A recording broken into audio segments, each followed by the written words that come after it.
If you've ever saved a YouTube video, a course, or a book recommendation and then never found it again, then this video is for you. I'm going to show you how to build a complete resource management system in Notion so you can actually use everything that you're finding. We'll start with a level 1 resource setup in Notion and gradually work our way up to a level 5 resources workspace, whilst learning how to use Notion along the way. So this Notion tutorial is perfect if you're new to Notion, and by the end of the video, you'll have a clean and organized way to save resources. Because right now, you're probably saving some things in a notes app, some stuff you're writing down on a piece of paper, and other stuff you're just trying to remember. Oh yeah, I'll definitely remember that book. So you either forget that it completely exists, or it becomes impossible to find when you actually need it. So instead, we're going to build this Notion resource hub step by step, starting simple and gradually turning it into a system that is incredibly powerful, yet very easy to use. So subscribe for Notion tutorials and let's dive in. So this here is our blank page in Notion and we're going to start with level 1. Level 1 would be what most people do, which is creating a simple list. Book 1, video 1, etc. Someone recommends something to you and you simply write it down as a list. Whether that's in Notion, on a piece of paper, in a notes app, it really doesn't matter. Even if you make the list in Notion, it's still considered level 1 to me. Now the benefit of doing it in Notion is that of course you can do Command F, you can search for it and then find it immediately. Or let's say it's scattered across multiple different pages, you can actually search your entire Notion account. So I could search for book 1. But this is missing a key ingredient, a link to the actual resource itself. So with level 2 here, what you could do is put in the link. So let's just write the word link here. And what you can do in Notion is highlight this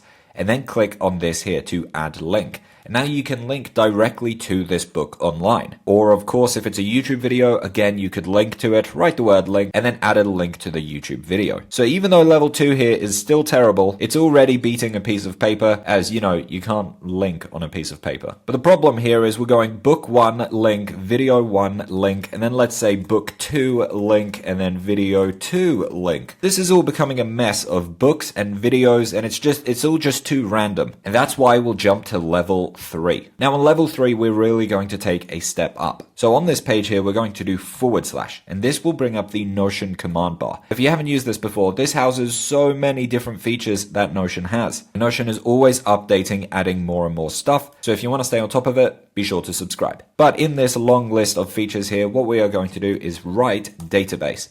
And we are going to click here on table view. So this here is going to be our database that houses all of our resources. So I'll click here on new page and let's say book 1. Now, as you can see before, we had link like this that we highlighted to add the link. But instead of doing that, instead we are going to click here on add property and we are going to use the URL property. Now, if you don't know, in Notion, columns are properties and rows are pages. What that means is you can open up book 1 here as a separate page. So I can now take notes about book 1 on this page here, its own individual page. Remember to be productive. What a great note. So I've now taken a note on this page here. So on this book 1 page, I've taken a note, which we definitely couldn't do in level 2. We also now have the URL that we can add here, but we still need to fix this problem here, where it goes book 1, video 1, book 2. It's not sorting this automatically by the type. Of course, I could rearrange it like this manually, but that doesn't help us because we could do the same thing up here. And once you have 100 resources in here, it gets too much to do manually anyway.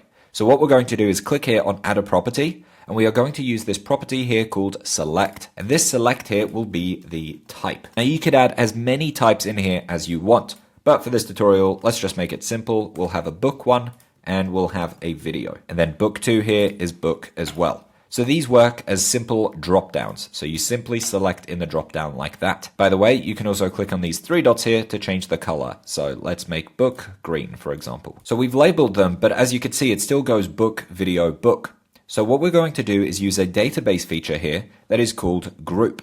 So I'll click on group and we are going to group this by the type. So now, as you can see, all the books show up here under this toggle and the videos will show up here under this toggle. And if I click here on new page, it automatically gets labeled as video here. So what I'll do now is simply delete these here. Now knowing the type and the URL is useful, but I also want to know when I added this resource. As right now, book 1 might have been added 7 weeks ago and book 2 might have been added yesterday. And right now, I don't know which ones I've read and which ones I haven't read, or which videos I've seen and which ones I haven't. And so we'll move to level 4. So in level 4 here, what we're going to do is add 2 more properties. And one of those rows here will be the date. Now what you could do is the created time if you want this to be added automatically. But for the sake of this tutorial, I'll do date so I could change it manually. So I'll say book 1 here, I added yesterday, and then this book here, I added a few weeks ago. Video 1 here, today, this video, yesterday. So we have our date property, and as you can see, it goes May 3,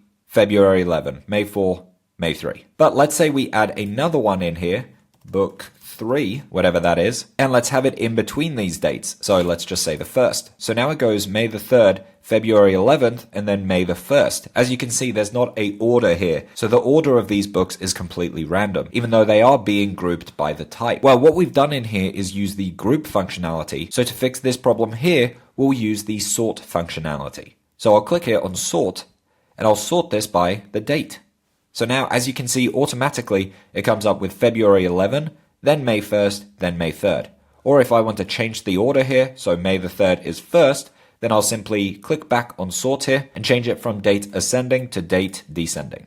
And now as you can see, it goes May 3, May 1, February 11. Now the next problem here that I mentioned is that I don't know if I've either read the book or seen the video yet. If I've read the book here and taken amazing notes such as remember to be productive, then I don't want it showing up here. So we need to create an archiving system. And we'll do that by adding another property, and we'll do a simple checkbox for this one. And I'll just rename this to archive. So now book 1 here, I can click in archive when I'm done reading the book. Or video 1 here when I've watched that video and I no longer need it. Now obviously we have a problem here. I'm seeing the ones that are archived and the ones that aren't archived. And so what we'll do is hide the archived ones. So I'll click here on settings.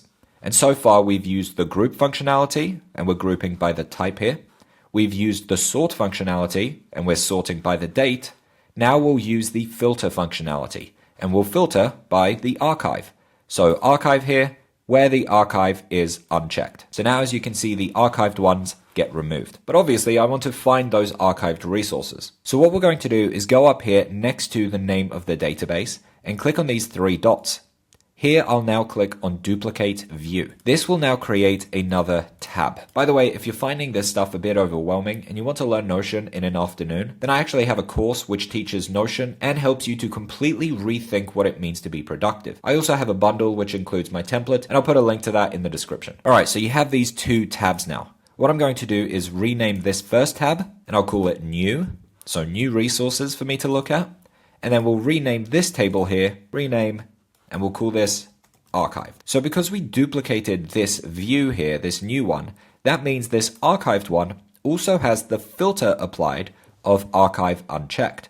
So what we'll do is simply change this here under the archived to be where archived is checked. So now I have 2 tabs here. This tab here has the filter where the archive is checked, so I can see these here, and this one here where they are unchecked, so I can see these here.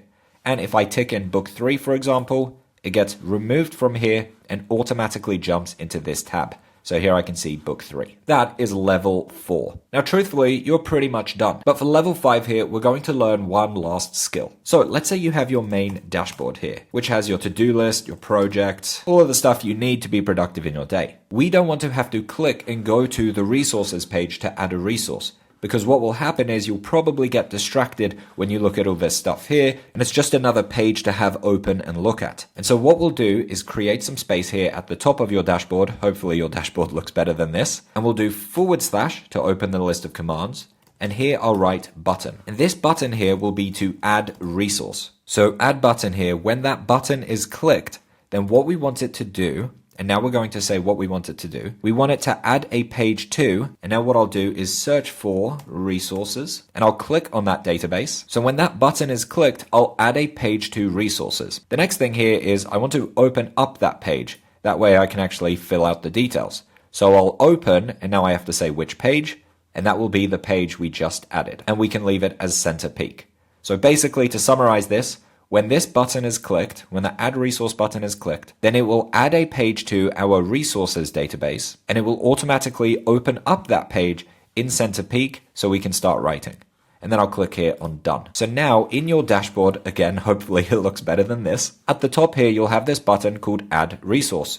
So I can now click this and let's call it video 3. I can add the URL. I can add any notes in here. I can add the type here of video, and I can add the date as well. And now in 1 second, I've stored this video, clicked away, and it's been added to my resource database without me leaving my main dashboard. Now, obviously, this main dashboard example here isn't that great. If you want one that handles your resources and your notes and your task management and your projects and your life buckets and your time tracking and so much more, then click on this video here to see a full tour of my Notion template headquarters. Thanks so much for watching, and well done for getting to level 5.